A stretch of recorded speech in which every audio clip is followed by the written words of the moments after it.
Happy Thursday, everybody. I have been down with a terrible cold, so I haven't been able to repair much, but I did get down and repair this Williams System 3 through 7 driver board. And what I did to it was I replaced the headers all the way around. That's 12 headers, the male headers. Client or somebody else had already replaced the 40-pin connector, and again, I'm only working on the driver board, so that was nice to have that replaced for me. I had an indication of blanking, so when that LED comes on, that means the blanking is on and the system's working like it should.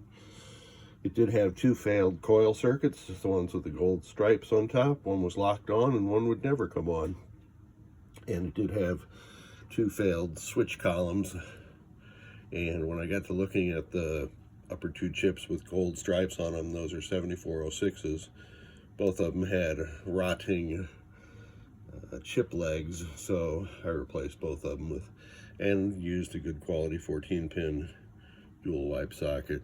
Somebody had already replaced, or at the very least socketed, I'd say replaced all these 6821s. And I'll just mention it, I don't like using these machine pin sockets anymore, especially for big chips, because it's so hard to get the legs back in, and the insertion and non-insertion life cycle of these things is only about 2 or 3 shots at it. So let's boot it up. I have had it booted up. I have my old Firepower MPU as the driver board. You can see it's still sporting the old 6 ROM configuration, and someday I'll get to update my own Firepower. I have Victor's Bench 3 through 9 test device here for the display, and this is really a cool thing.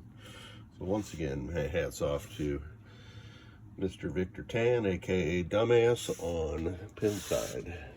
So we have the lamp matrix doing what it's supposed to be doing. This is an older device from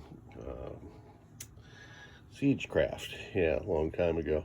I gotta update my 3 through 7 bench to take more advantage of Victor's devices, and this is my old coil test device, and you have one flasher that's going off here, and then this is the coin lockout coil, and that'll go off once we go around. Blanking indication is smartly on, so let's go into test. The first test is display test.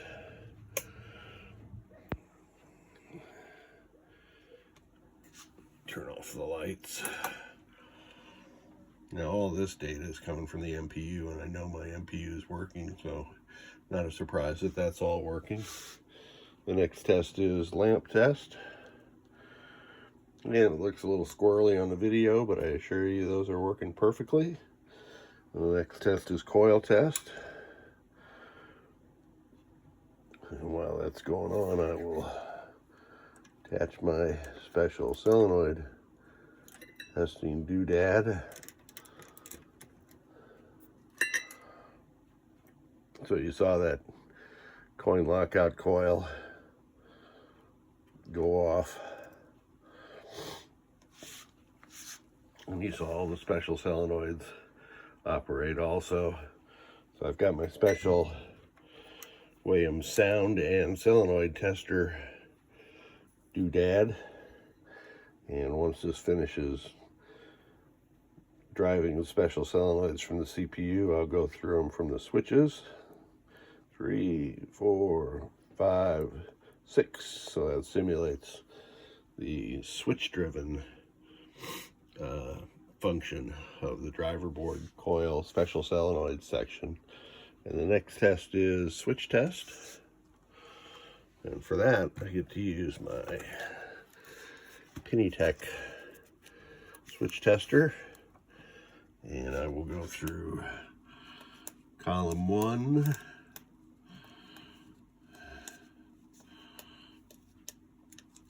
And then I'll go through row 1, and of course this is going to increment by 8 each time, so 25, 33, 41, 49, 57, and the last switch on firepower is 58. Just for giggles, let's go across the diagonal, which is what I usually do, just because it saves time. And that is it. There's no switch is higher than 58, so there's 57, 58, yeah. So this driver board is good to go. Somebody had installed this janky film capacitor. That's just a bypass capacitor, and I may change that out too while I'm on it. And somebody had also installed the FET mod into the lamp matrix section. They did it with 0 ohm jumpers instead of doing the voltage divider circuit as we recommend in the PinWiki now, but this works, so I'm going to leave it alone. I always replace the 5-volt filter cap here, so she's good to go. Thank you so much for sending it.